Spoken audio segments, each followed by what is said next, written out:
बिस्मिल्लाहिर्रहमानिर्रहीम। बहुत शुक्रिया आप तमाम दोस्तों की तशरीफ़ आवरी का। आज प्रेस कॉन्फ्रेंस करने का मकसद कुछ अहम इश्यूज़ हफ्ते की इब्तिदा में पाकिस्तान की आवाम के सामने उजागर करना, जो कि एक बार फिर इस बात को स्टैब्लिश करते हैं कि इमरान खान साहब की वफाकी हुकूमत, पाकिस्तान तहरीक इंसाफ की वफाकी हुकूमत ना अपने किए हुए वादों को पूरा करने पर बिलीव करती है और ना आईनी तकाज़ों को फुलफिल करने पर बिलीव करती है। मौजूदा वफाकी हुकूमत जिस तरीके से मुतासिबाना डिस्क्रिमिनेटरी तर्ज हुक्मरानी पर अमल कर रही है, वो काबिल मुज़म्मत भी है और शर्मनाक भी। मैं तीन अहम इश्यूज़ की तरफ आप तमाम दोस्तों की निशानदही करना चाहूँगा, आप तमाम दोस्तों से मदद चाहूँगा ताकि इन इश्यूज़ को हम मीडिया के सामने और मीडिया के ज़रिए पाकिस्तानी आवाम के सामने उजागर कर सकें। पहली चीज़ मैं समझता हूँ वो सेंसस है, और सेंसस इसलिए बड़ा अहम है कि अगर सही पॉपुलेशन किसी सूबे की मौजूद ना हो, दर्ज ना हो, तो किस तरीके से आप वसाइल हासिल कर सकते हैं, किस तरीके से वसाइल को खर्च कर सकते हैं, डेवलपमेंट अपने एरियाज में कर सकते हैं। सूबाई सिंध की हुकूमत का, पाकिस्तान पीपल्स पार्टी का इस हवाले से मौक़िफ़ 2017 से बड़ा वाज़ेह है कि 2017 के सेंसस के अंदर सूबाई सिंध की आबादी को अंडर रिपोर्ट किया गया है और जो एक्चुअल पॉपुलेशन हमारे सूबे की, हमारे शहरों की, वो सेंसस के अंदर दर्ज नहीं की गई। 2017 में जब पीटीआई ऑपोजिशन बेंचेस पर बैठती थी तो पीटीआई ने पाकिस्तान पीपल्स पार्टी के साथ इस इशू पर खड़ी हुई, और आप तमाम दोस्तों को याद होगा 24वीं आईनी तरमीम लाने के लिए पार्लिमानी पार्टीज का एक मुआहिदा हुआ, जिसके अंदर पाकिस्तान पीपल्स पार्टी ने भी दस्तखत किया, नून लीग ने भी दस्तखत किया, और पीटीआई के उस जमाने में पार्लिमानी लीडर सेनेट में आजम स्वाति साहब, जो मौजूदा वफाकी वजीर हैं, उन्होंने भी दस्तखत किए। लेकिन हुकूमत में आने के बाद, इक़्तिदार में आने के बाद, अनफॉर्चुनेटली जो वादे, जो कमिटमेंट्स इमरान खान साहब की सियासी जमात ने बाकी सियासी जमातों से और पाकिस्तान की आवाम से जिस तरह और इशूज़ के ऊपर वादा खिलाफी की, सेंसस के इशू के ऊपर भी वादा खिलाफी की, चूँकि उस पार्लिमानी अग्रीमेंट में ये लिखा था कि 5% ऑडिट सेंसस रिजल्ट्स का पाकिस्तान भर में किया जाएगा ताकि इसकी जांच की जा सके कि किस सूबे की पॉपुलेशन को, किस जगह की पॉपुलेशन को, किस शहर की पॉपुलेशन को अंडर रिपोर्ट किया गया है। इनको इख्तिदार मिले हुए 2.5 साल हो गए, इन्होंने कभी भी ऑडिट कराने की कोई कोशिश नहीं की, कोई अटेम्प्ट नहीं की, और जो पिछला काउंसिल ऑफ कॉमन इंटरेस्ट का इजलास था उसके अंदर इन्होंने यू टर्न लिया, और यू टर्न लेते हुए सीसीआई के शुरका को बताया कि जी वफाकी काबीना ने एक काबीना की कमेटी तश्कील दी है इस हवाले से, जो कि अपनी सिफारिशात इस मामले को रिजॉल्व करने के लिए पेश करेगी। सूबाई सिंध की तर्जुमानी करते हुए वजीर आला सिंध मुराद अली शाह साहब ने उस इजलास में सिंध का मुकदमा सीसीआई के सामने रखा, और वजीर आजम पाकिस्तान ने फैसला किया, यूनानिमस फैसला हुआ काउंसिल ऑफ कॉमन इंटरेस्ट का कि वो जो काबीना की कमेटी है वो सूबों से मशावरत करके अपनी सिफारिश पेश करेगी। ये डॉक्यूमेंटेड है, ये मिनटेड है कि वो कमेटी सूबों से बात करके अपनी सिफारिशात पेश करेगी। लेकिन मुझे अफसोस के साथ कहना पड़ता है कि बजाय इसके इमरान खान साहब अपने किए हुए इस कमिटमेंट को बहैसियत वजीर आजम, अपने किए हुए इस फैसले को बहैसियत head of council of common interest मनवाते, उनने सूबों से मशावरत किए बगैर उस रिपोर्ट को काबीना के इजलास में मंजूर किया। काबीना जब तक सीसीआई फैसला नहीं करती, उसके पास कोई कानूनी इख्तियार नहीं है इस मामले पर फैसला करने का। कानूनी एतबार के बाद मैं इखलाकी तौर पर भी गुजारिश करना चाहूंगा कि अगर काउंसिल ऑफ कॉमन इंटरेस्ट, जो कि इतना बड़ा आईनी इदारा है जिसकी सरबराही खुद वजीर आजम पाकिस्तान करते हैं, इमरान खान साहब करते हैं, अगर वो फैसला करती है, सीसीआई फैसला करती है, खान साहब फैसला करते हैं, सारे वज़राए आला फैसला करते हैं कि सूबों की मशावरत के बाद सिफारिशात पेश की जाएंगी, उसके बाद भी मशावरत नहीं की जाती, ये पहली आईन की खिलाफ वर्जी। दूसरा इशू, मौजूदा माली साल के 6 माह हो चुके हैं। इन 6 महीनों में वफाकी हुकूमत जो कि कहती है कि हमने मईशत को पैरों पर खड़ा कर दिया है और रिकॉर्ड एक्सपोर्ट्स हो रही हैं, रिकॉर्ड रेमिटेंसेस हो रही हैं, ट्रेड डेफिसिट हमने खत्म कर दिया है, तमाम अच्छी अच्छी खूबसूरत बातें वो करते हैं, लेकिन उसके बावजूद जो वफाकी हुकूमत ने अपने बजट में सूबों को एनएफसी की मद में देने का तखमीना लगाया है, 2020-2021 के माली साल में, उसके पहले 6 माह में सूबाए सिंध को 52 अरब रुपए वफाकी हुकूमत ने नहीं दिए। 52 अरब रुपए, 52 बिलियन रुपीज 1 जुलाई 2020 से लेके 31 दिसंबर 2020 तक इमरान खान साहब की वफाकी हुकूमत ने सूबाए सिंध की आवाम को, सूबाए सिंध की हुकूमत को नहीं दिए। यह है आइन की सरबुलंदी, यह है कानून की सरबुलंदी जिसका वादा इमरान खान साहब ने किया था कि ना सेंसस के हवाले से अपने फैसलों को, आईनी तकाज़ों को पूरा करते हैं, इखलाकी तकाज़ों को पूरा करते हैं, ना एनएफसी की मद में जो जायज़ शेयर आपने खुद तय किया। हमारे उस पर भी एतराज़ात हैं कि जिस तरह आपको टैक्स कलेक्शन को बढ़ाने की ज़रूरत थी, आपने नहीं बढ़ाई, लेकिन उसके बावजूद जो रेट आपने तय किया, जो अमाउंट आपने तय किया, जो तखमीना आपने तय किया, आपने कौमी असेंबली से मंजूर कराया, उसमें भी आप 52 अरब रुपए पिछले 6 माह में सूबाए सिंध की हुकूमत को देने में नाकाम रहे। तीसरी चीज, और वो है गैस की गैर एलानिया, कह रहे हैं एलानिया लोड शेडिंग, कि जिस तरीके से सूबाए सिंध को, हमारे सार्फिन को, चाहे वो घरेलू सार्फिन हो, सनती सार्फिन हो, ट्रांसपोर्टर सार्फिन हो, उनको गैस की सप्लाई की बंदिश है। और ये भी वफाकी हुकूमत की नाअहली कह लें, आइन शिकनी कह लें, रऊनियत कह लें उनकी। मैं कुछ चीज़ें आपके सामने पेश करना चाहता हूं, क्योंकि ये पाकिस्तान के आइन में दर्ज हैं। क्योंकि बात बड़ी होती है, मैंने कहा आज मैं इनको आइन की किताब भी दिखा दूं, क्योंकि देखने पर, पढ़ने पर बिलीव नहीं करते ये।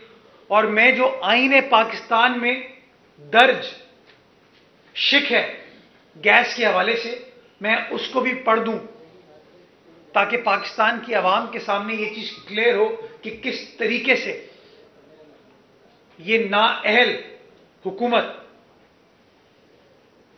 ज्यादती कर रही है।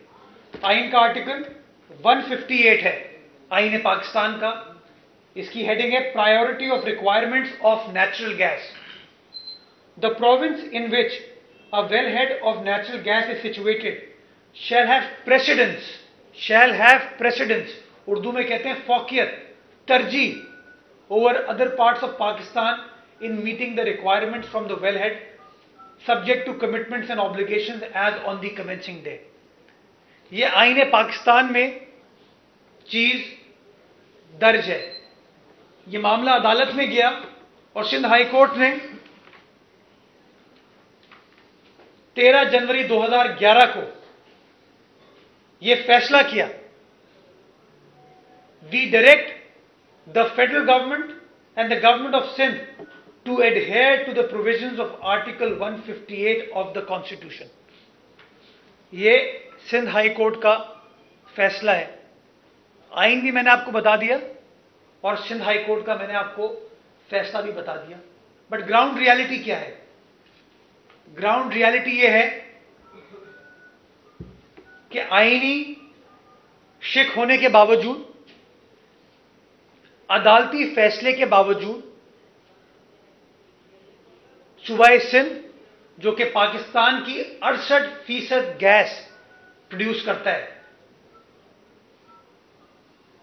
उसके घर में लोगों को चूल्हे में गैस नहीं मिल रही, उनके गीजर नहीं चल रहे हैं, उनके ट्रांसपोर्टर्स को गैस नहीं मिल रही, और सनतें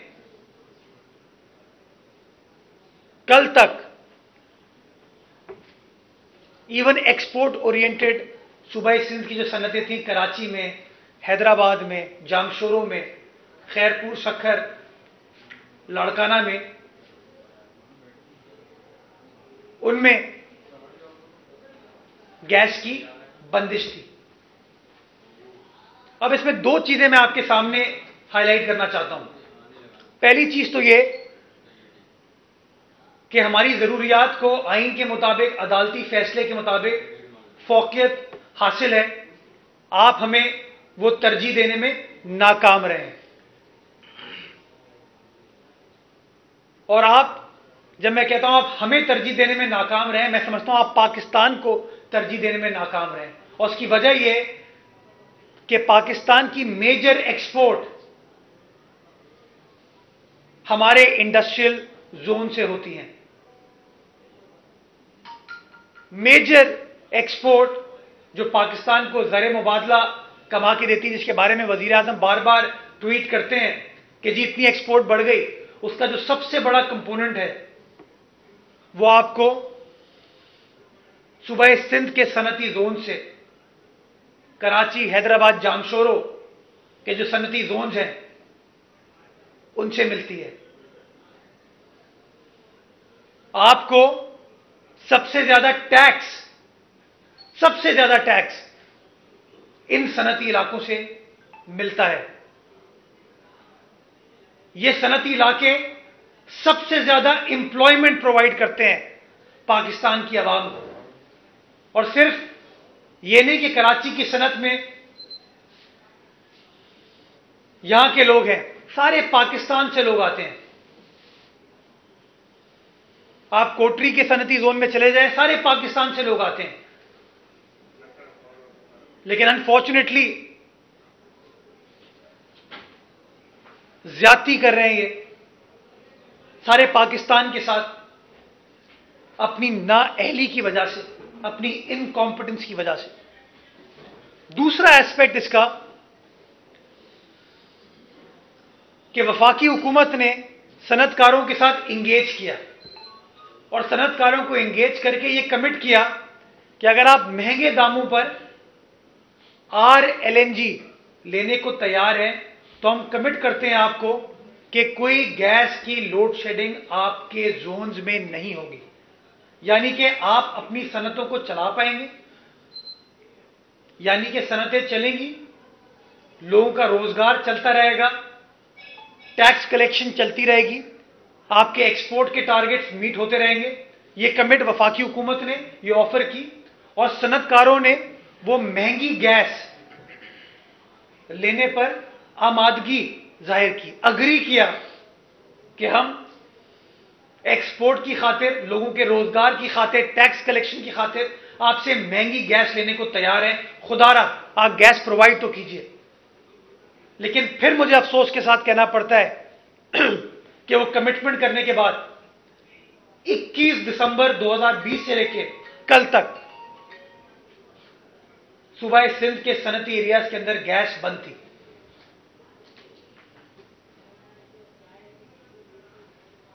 ये ज्यादती आईनी एतबार से भी है, कानूनी एतबार से भी है, इखलाकी एतबार से भी है। आप आईनी हक नहीं देते हमको, हमारे लोगों को, हमारी सनतों को, हमारे मजदूरों को, लेकिन पाकिस्तान की खातिर, पाकिस्तान की एक्सपोर्ट, रोजगार की खातिर लोग अग्री करते हैं आपसे कि चले ठीक है आप महंगे दामों पे एलएनजी आरएलएनजी हमको दे दें। आप वो भी अपनी कमिटमेंट पूरी नहीं कर पाते और फिर कहते हैं हमने पाकिस्तान में तब्दीली लें। ये है वो तब्दीली। आप मुझे बताएं, आप कहते हैं हम सनतों को प्रायोरिटी देते हैं, एक्सपोर्ट सेक्टर बड़ा इंपॉर्टेंट है, इस तरह आप अपनी एक्सपोर्ट्स को बढ़ाएंगे?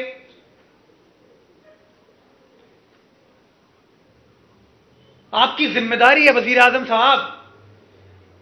आपको लोग आके पता नहीं कौन सी टोपी पहनाते हैं, आपके वुज़रा, आपके मुआवनीन। Mister prime minister, this document, this constitution takes precedence. Article 158 is categorical. उसके बावजूद आप हक नहीं देते लोगों को। आप खुद मुआहिदा करते हैं, कमिट करते हैं, आपके 4-5 बड़े वुज़रा आके सनतकारों से मुआहिदा करते हैं, उसके बावजूद महंगे दामों पर भी आप आरएलएनजी देने में नाकाम रहते हैं। और मुझे दुख इसलिए होता है कि सूबा सिंध से, यह तो नहीं है कि सूबा सिंध की वफाकी हुकूमत में कोई रिप्रेजेंटेशन नहीं है। वफाकी हुकूमत में सूबा सिंध से ताल्लुक रखने वाले कौमी असम्बली के मेंबरान का वोट है जो पीटीआई के हैं। जीडीए और मुत्तहिदा कौमी मूवमेंट के वो मेंबरान कौमी असम्बली हैं जिन्होंने इमरान खान साहब को वोट देके वजीर आजम बनाया है। वफाकी काबीना में गालिबन सूबा सिंध से ताल्लुक रखने वाले 6 या 7 वफाकी वुज़रा हैं। वो क्यों सूबा सिंध का मुकदमा नहीं लड़ते? वो क्यों वजीर आजम से बात नहीं करते कि सूबा सिंध की पॉपुलेशन अंडर रिपोर्ट हुई है? वो क्यों वजीर आजम से बात नहीं करते कि एनएफसी की मद में जो पैसे मिलने चाहिए वो पैसे नहीं मिल रहे सूबों को? वो क्यों वजीर आजम से बात नहीं करते कि हमारी सनतों को गैस की लोड शेडिंग का सामना है, हमारे घरेलू सार्फिन को गैस की लोड शेडिंग का सामना है? बड़ी बड़ी बातें करते हैं वैसे आके प्रेस कॉन्फ्रेंसिस में। ये उनकी बुनियादी जिम्मेदारी है। और मैं आज ये तमाम डॉक्यूमेंटेड बातें इसलिए कर रहा हूं कि खुदारा they should put their house in order. आईने पाकिस्तान को फॉलो करें, आईनी तकाज़ों को फॉलो करें, अपनी कमिटमेंट्स को इखलाकी एतबार से फॉलो करें। अगर आप कमिटमेंट्स को फुलफिल नहीं कर सकते तो प्लीज वो ऐलानात ना करें, वो वादे ना करें। अगर एक्सपोर्ट सेक्टर इंपॉर्टेंट है, अगर पाकिस्तान की सबसे ज्यादा एक्सपोर्ट, टैक्स कलेक्शन यहां से होती है, तो जो हक है उनका उनको मिलना चाहिए।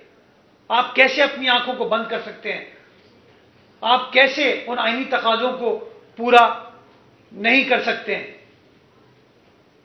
Last but not the least, ये जो चैंपियंस की हुकूमत है, इनकी नाअहली, इनकॉम्पिटेंस पिछले दिनों आया हो गई जब सारे पाकिस्तान को इन्होंने तारीकी में धकेल दिया। मुआशी तारीकी तो थी इस मुल्क में, इखलाकी तारीकी तो थी इस मुल्क में, आईनी तारीकी तो थी इस मुल्क में, लेकिन जो लोगों के घरों में बिजली आ रही थी वो तक इन लोगों ने इनकी नाअहली ने, इस ट्विटर की हुकूमत ने, इस फेसबुक की हुकूमत ने, सोशल मीडिया की हुकूमत ने,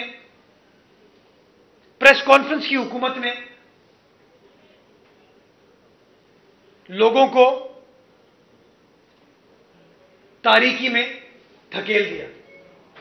और मैं देख रहा था कुछ इनके लोग कह रहे थे 8 घंटे बाद, 12 घंटे बाद बिजली बहाल करने के, कि जी हमने बिजली बहाल कर दी। मुझे अफसोस के साथ कहना पड़ता है कि शायद चूंकि अच्छे काम तो कर नहीं सकते ये, पहले खुद सिचुएशन को खराब करते हैं जानबूझ के ये लोग, और फिर उस सिचुएशन को हल्का सा बेहतर करते हैं और कहते हैं देखो क्या वजीर आजम है हमारा, क्या हुकूमत है हमारी। चीनी पे नोटिस लिया, नोटिस लेने के बाद शुगर माफिया की टांगें नहीं कांपी, पूरी पाकिस्तान की आवाम की टांगें कांप गई और शुगर की कीमतें सेंचुरी क्रॉस करके कहीं 105, कहीं 110, कहीं 115 रुपए तक पहुंची। लोगों ने कहा भाई कैसा वजीर आजम है, नोटिस लेता है कीमतें बढ़ जाती हैं। वो आते हैं लोग, इनके बुजुर्ग कहते हैं जी वजीर आजम ने सख्ती से नोटिस लिए और देखे रिपोर्ट आ गई है। शहरी रिपोर्ट खाएंगे चीनी की जगह क्या? अपनी चाय में आप रिपोर्ट डालेंगे क्या? चीनी डालेंगे ना, चीनी तो आपने नापैद कर दी। फिर ऑपोजिशन की जमातों ने, आप मीडिया के दोस्तों ने प्रेशर एक्सर्ट किया तो थोड़ी इनमें शर्म शायद आई, तो उन्होंने अपनी एटीएम्स को बुलाया, थोड़ा सा प्लीज ख्याल करो भी, जरा हमें मुंह भी दिखाना है। तो फिर थोड़ी कीमतें कम हुई, 85 रुपए पे आई। फिर उन्होंने कहा ये देखा ये होता है वजीर आजम, अपना वादा पूरा कर दिया। 65 रुपए से 115 तक लेके गया, अरबों रुपए लोगों ने कमाए और फिर 85 पे लाके कहते हैं वजीर आजम ने अपना वादा पूरा कर दिया। आज मैं उनसे सवाल पूछना चाहूंगा कि वो वादा कहां गया? आज फिर चीनी माशाल्लाह सेंचुरी क्रॉस कर गई है। पाकिस्तानी बैट्समैन 100 नहीं कर पा रहे, पाकिस्तानी चीनी 100 कर रही है। वजीर आजम साहब थोड़ा सा एहसास पैदा कीजिए गरीब का। बिजली, गैस, अद्वियात, चीनी, गंदुम आपकी नाअहल हुकूमत, आपके नाअहल वुज़रा, मुआवनीन, सेल्फ सर्विंग काबीना जो जाती मफादात पर फैसला करती है, उसकी वजह से अरबों रुपए का नुकसान पाकिस्तान की आवाम को हुआ है। अभी पिछले दिनों उन्होंने कहा कि जी हम सर्कुलर डेट का मसला हल करने जा रहे हैं। बड़ा ऐलान हुआ, सर्कुलर डेट का मसला ऐसा हल करने की कोशिश की कि माशाल्लाह मुल्क जो है तारीकी में चला गया। लेकिन मैं एक फिगर आप लोगों को दे दूं, पिछले 1 साल में जब ये फरिश्तों की हुकूमत है, काबिल लोगों की हुकूमत है, कॉम्पिटेंट लोगों की हुकूमत है, जो दिन भर रात भर काम करते हैं और अपनी तस्वीरें खिंचवा के कहते हैं हम बड़ा काम करें। पिछले 12 महीने में जून 2019 से जून 2020 तक 700 अरब रुपए का सर्कुलर डेट में इजाफा हुआ है। 700 अरब रुपए का, और ये डॉक्यूमेंटेड है, अखबारात में रिपोर्ट हुआ है कि पिछले 1 साल में इन काबिल लोगों ने 700 अरब रुपए का सर्कुलर डेट में इजाफा किया है और फिर कहते हैं हम सर्कुलर डेट का मसला हल करने जा रहे हैं। मैं समझता हूं हफ्ते की इब्तिदा अच्छी बातों से करनी चाहिए। मैं ये बातें करने पर मजबूर था इस उम्मीद के साथ कि वजीर आजम नोटिस नहीं लेंगे, मेक श्योर करेंगे कि आईनी तकाजे फॉलो हों, मेक श्योर करेंगे कि सेंसस के हवाले से, एनएफसी के हवाले से, गैस के हवाले से जो सूबों के आईनी हुकूक हैं, जो पाकिस्तान की अवाम के आईनी हुकूक हैं, मजदूर के, किसान के आईनी हुकूक हैं, सनतकार के, आम आदमी के आईनी हुकूक है, उनको यकीनी बनाया जाएगा। बहुत शुक्रिया। पाकिस्तान जिंदाबाद। अच्छा, ये बताएं साहब कि ये पहले खड़ा हो जी आपने बिजली के हवाले से बात की, जो ब्रेकडाउन हुआ उस पर जो है जो फाकी वज़ीर हैं उन्होंने उसका भी इल्ज़ाम जो है साबका हुकूमतों पर आयद कर दिया। दूसरी बात ये, आपने जो एनएफसी की बात की, जो पैसे मिलते हैं, इस हवाले से जो पीटीआई के लोग हैं वो कहते हैं कि जो मुबैना तौर पर महकमा खजाना में 2 खरब और कितने करोड़ अरब रुपए की जो करप्शन हुई है, वो सारे पैसे जो है आप लोगों की जेब में गए हैं, उसका भी हिसाब मैं भी जेब से निकाल के दे देता हूँ। वो आप वो मांग रहे, मैं नहीं मांग रहा। पता नहीं ऐसी एक मिनट, एक पहला सवाल आपने क्या पूछा था? जो हाँ, का ब्रेकडाउन हुआ उसका इल्जाम। मैं पीटीआई को गुजारिश करूंगा कि वो अपना नाम पाकिस्तान तहरीक इंसाफ से चेंज करके पाकिस्तान तहरीक इल्जाम कर दें।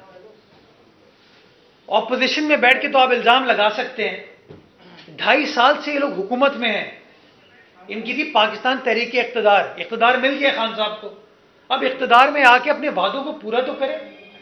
हर चीज में मैं देखता हूं बेचारे शिबली फराज साहब आते हैं और वो आके कहते हैं जी माजी की हुकूमतों ने कुछ नहीं किया। वो भाई 2.5 साल से आप लोग बैठे हुए हो, क्या काम आप लोगों ने किया है प्रेस कॉन्फ्रेंस करने के अलावा? कोई आपने इससे पहले वफाकी हुकूमत देखी है जो दिन में 8 से 9 वफाकी वज़रा बारी बारी प्रेस कॉन्फ्रेंस करते हैं? इनका काम एक ही है कि इतना झूठ बोलो, इतना झूठ बोलो, इतना झूठ बोलो कि लोग सच समझे ही ना।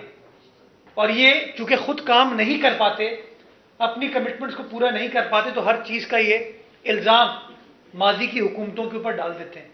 मैं समझता हूं इनको सेलेक्ट माजी की हुकूमतों के ऊपर इल्जाम डालने के लिए नहीं किया गया था, इनको सेलेक्ट शायद कुछ काम करने के लिए किया गया था। जहां तक आपने मुबैना करप्शन की बात की, मैं समझता हूं उस मुबैना करप्शन का फैसला आना चाहिए और जिस किसी ने भी आवाम के पैसे चोरी किए उनके खिलाफ कार्रवाई होनी चाहिए। आज इनके पास है इख्तिदार, वो तमाम चीजें इनको करनी चाहिए। लेकिन मैं आपसे गुजारिश ये करना चाहूंगा कि जो अरबों खरबों का नुकसान, 700 अरब रुपए मैंने आपको बताया सर्कुलर डेट में इजाफा हुआ है 1 साल में, जो तेल की कीमतें कम की और तेल किसी को नहीं मिला उस सस्ते दाम पे, किसने पैसे कमाए आपको पता होना चाहिए।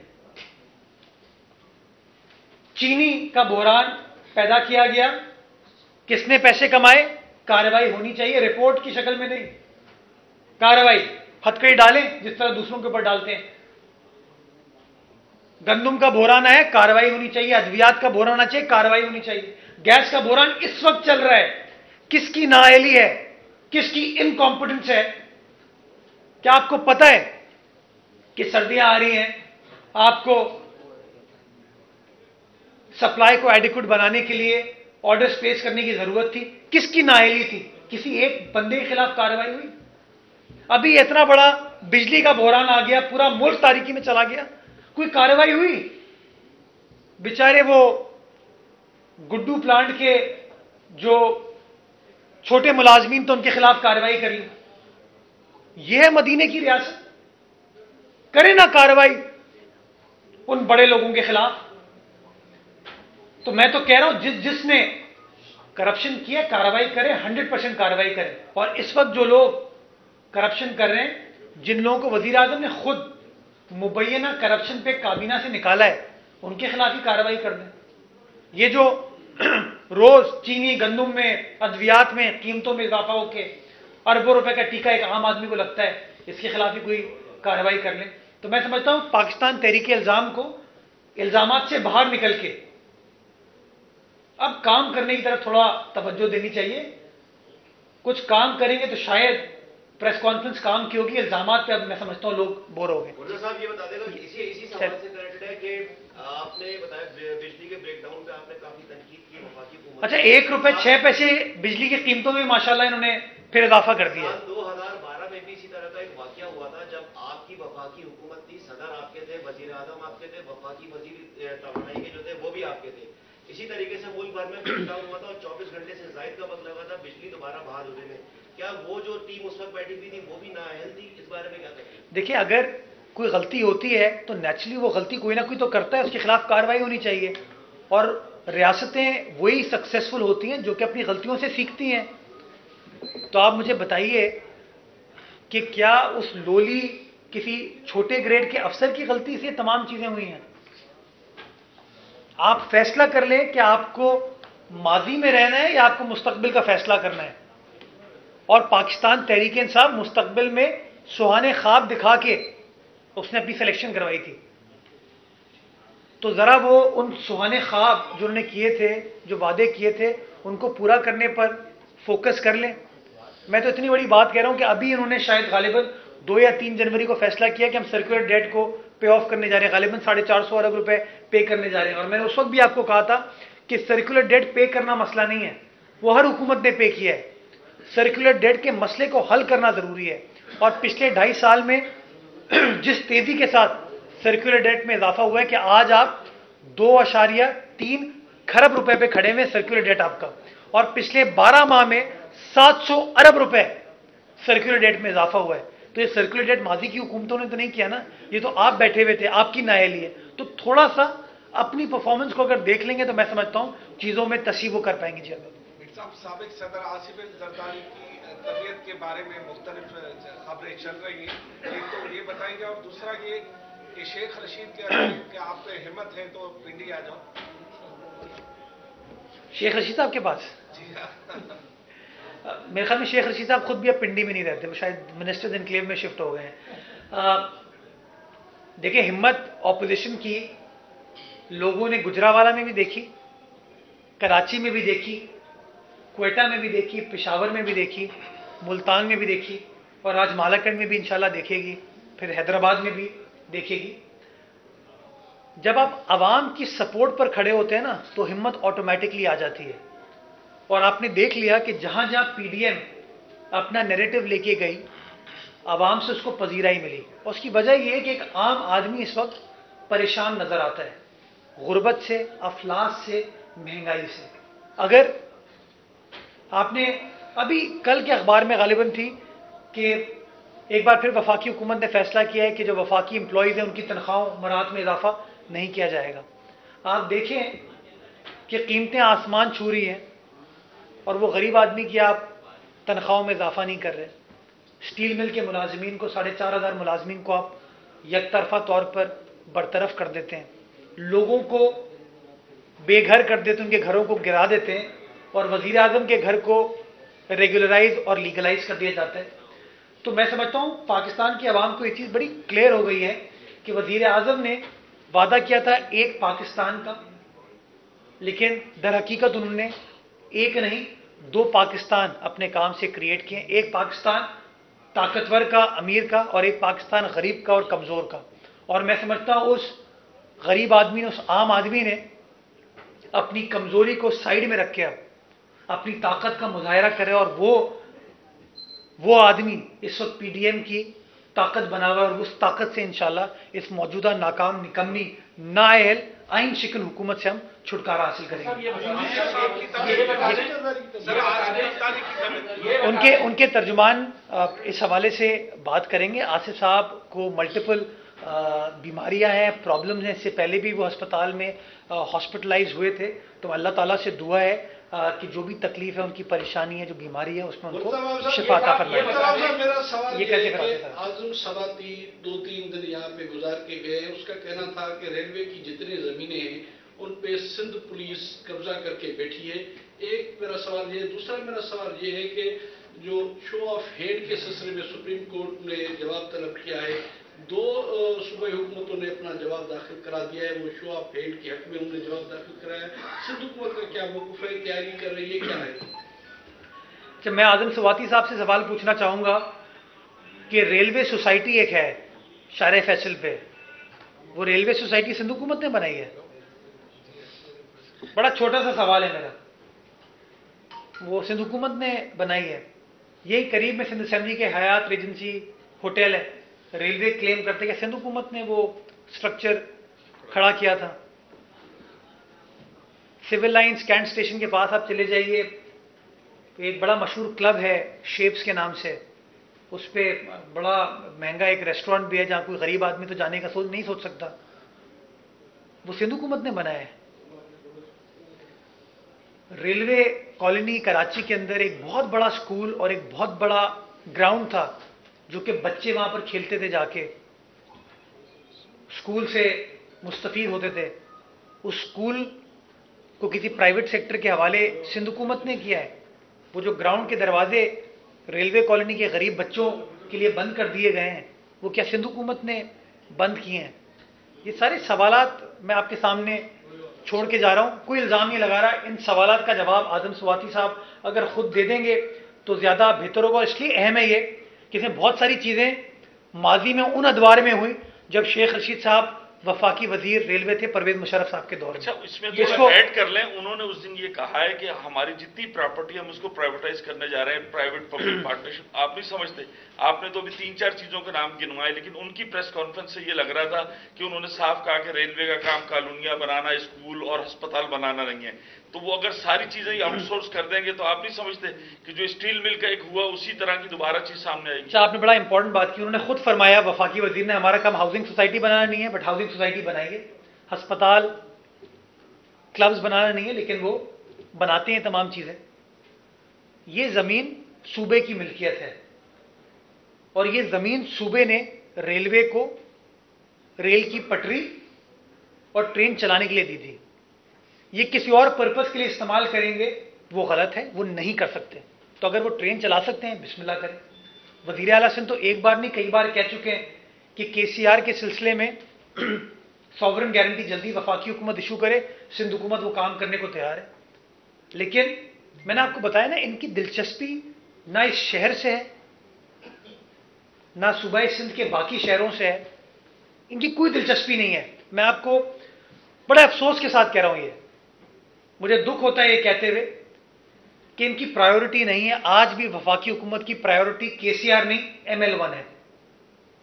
आज भी इनकी प्रायोरिटी ML1 है। ये मैं आपको वाज़े तौर पर कह रहा हूं। और ये आप मीडिया के दोस्त जो कि इनके गुण किसी जमाने में गाते थे, आप टीवी पर दिखाएं कि इन लोगों ने कराची शहर से 14 सीटें लेने के बाद ML1 को तरजीह दी है, केसीआर को तरजीह नहीं दी। इन लोगों ने हैदराबाद में यूनिवर्सिटी कायम नहीं की। इन लोगों ने थर के अंदर जो अस्पताल स्टैब्लिश करने का वादा किया था, वो वादा पूरा नहीं किया। तो ये लोग सिर्फ ऐलानात की हद तक हैं, अमली एतबार से काम करने पर ये लोग बिलीव नहीं करते। और मैं समझता हूँ पिछले 2.5 साल पर अगर आप रोशनी डालेंगे तो आपको भी नजर आ जाएगा कि उन्होंने इल्जाम लगाने के अलावा कुछ नहीं किया। वो सब ये बता दें, आपने अभी इमरान खान के नोटिस का जिक्र किया, इसमें कोई दो राय नहीं कि उनके नोटिस का जो रिजल्ट है वो नेगेटिव आता है। लेकिन एक नोटिस बिलावल भुट्टो जरदारी ने भी लिया, हाल ही में लिया है, जो मल्लीर एक्सप्रेसवे के मुतासरीन है उनकी दरख्वास्त पर उन्होंने लिया। तो क्या गारंटी है कि बिलावल भुट्टो का ये नोटिस जो है ना वो नेगेटिव नहीं आएगा और पॉजिटिव आएगा? देखिए, बिलावल भुट्टो जरदारी साहब तो डेवलपमेंट करते हुए नोटिस ले रहे हैं, और ये देखिए डेवलपमेंट करते हुए भी वो आम आदमी का सोच रहे हैं कि अगर किसी शख्स को कोई शिकायत है तो उसका अजाला होना चाहिए। तो ये टास्क उन्होंने लोकल गवर्नमेंट डिपार्टमेंट को सौंप दी है। लोकल गवर्नमेंट डिपार्टमेंट तमाम लोगों से सुनेगा और सुनने के बाद इंशाल्लाह वो फैसला करेगा जो कि उन लोगों के बेहतरीन मफाद में होगा, मलीर के बेहतरीन मफाद में होगा, कराची के बेहतरीन मफाद में होगा, सूबा सिंध के बेहतरीन मफाद में होगा, पाकिस्तान के बेहतरीन मफाद में होगा। मैं समझता हूँ ये जो मलीर एक्सप्रेसवे इंशाअल्लाह जब कंप्लीट हो जाएगा, ये गेम चेंजर होगा जो कि कराची के पोर्ट को, कराची की सनतों को मेन शारा के साथ कनेक्ट करेगा। जो सारी सड़कों पे, आम सड़कों पे गाड़ियां आ जाती थी वो नहीं आएंगी, वो शहर के बाहर से ये चीजें निकलेंगी। और मैं तो वफाकी हुकूमत को भी कहना चाहूंगा कि लियारी एक्सप्रेसवे को खोल दीजिए इन कंटेनर्स के लिए, इन बड़े ट्रैफिक के लिए, ताकि ये जो पोर्ट से, केपीटी से ट्रक निकलते हैं, कंटेनर निकलते हैं, पूरे शहर से होते हुए फिर सुपर हाईवे पे जाते हैं, अगर ये सीधा लियारी एक्सप्रेसवे पर चढ़ेंगे जो कि वफाक कंट्रोल करता है, अगर वो चढ़ेंगे तो मैं समझता हूं बेहतर तरीके से हम ट्रैफिक कंजेशन के मसाइल को भी हल कर पाएंगे और उनको भी एक आसान रूट मिलेगा ट्रक्स के लिए। तो हम तो पहली वो हुकूमत है जो कि इतना बड़ा एक्सप्रेसवे जो कि शायद किसी वफाकी हुकूमत को बनाना चाहिए था, हम बना रहे हैं। तो मुतासिर की दादरसी होगी? बिल्कुल होगी, और दादरसी हो रही है तभी तो डेवलपमेंट हो रही है। डेवलपमेंट किसके लिए की जा रही है? उन लोगों के लिए की जा रही है, पाकिस्तान की आवाम के लिए की जा रही है, मलीर की आवाम के लिए की जा रही है, पूरे सिंध के फायदे के लिए की जा रही है, इस शहर के फायदे के लिए की जा रही है। तो मैं समझता हूँ डेवलपमेंट के साथ साथ लोगों के जो एतराज़ात होते हैं उन सबको साथ लेकर चलने की जरूरत है। और हम वो हुकूमत है जो सियासी हुकूमत है, वो डायलॉग पर बिलीव करती है, रवाबित पर बिलीव करती है, गुफ्तु शनीद पर बिलीव करती है, और इंशाल्लाह इसको अफाम तफहीम के साथ हम हल कर लेंगे। जी अच्छा, आपने जैसे ब्रेकडाउन का जिक्र किया, वफाकी हुकूमत तो कहती है कि गुड्डू में जो थर्मल पावर स्टेशन है वहां से, और उसमें जो गुड्डू में जो फनी खराबी पैदा की वो सिंध काबीना के एक वजीर ने की, तो बिजली भी सिंध काबीना के वजीर मुकर्रर कल वफाकी हुकूमत की जानिब से ऐलान किए गए। अच्छा, इनका वो एक बड़ा मशहूर फिल्मों में लतीफा चलता है, चित में जीता पट्टू हारा, heads I win tells you lose. तो जो अच्छा काम होता है वो कहते हैं जी हमने किया है, जो बुरा काम होता है वो कहते हैं जी सिंध हुकूमत ने किया है। ये फैसला कर लें, मतलब कोई भी अच्छी चीज होती है ना हल्की सी, तो 5 वफाकी वजीर जाते हैं वहां पे, कहते हैं जी हम कर रहे हैं। शायद खाकान अब्बासी का किया हुआ काम 3 साल के डिले के बाद इनकी नाअहली की वजह से पूरा होता है, और मैं देखता हूं माशाल्लाह निकम्मों की फौज होती है वहां पे रिसीव करने के लिए। और वो निकम्मों की फौज क्या कहती है कि हम इफ्तिताह नहीं है, वजीर आजम आएंगे इसके लिए। ये इतने फारिग हैं ये लोग। आप सोचिए, गवर्नर भी है, वफाकी वुज़रा भी हैं, लीडर ऑफ द ऑपोजिशन भी हैं, एमपीएस भी हैं, एमएनएस भी हैं, वो सब आ रहे हैं क्या रिसीव करने के लिए? वो तोहफा जो कि शायद खाकान अब्बासी साहब ने मुत्तहिदा कौमी मूवमेंट के वोट हासिल करने के लिए 2017 में ऐलान किया था, जो उस वक्त के बजट में आया था। और मैं आपको दस्तावेजात शो कर सकता हूं कि इसकी अप्रूवल, बल्कि 2018-19 के माली साल में इसका एक्सपेंडिचर हो चुका था 1 अरब रुपए। मैं तो ये सवाल पूछना चाहूंगा कि जिस चीज का एक्सपेंडिचर 2018-19 के माली साल में हो गए 1 अरब रुपए, वो 2021 जनवरी में आ रही है, तो ये इतने निकम्मे हैं ये लोग। बहुत शुक्रिया।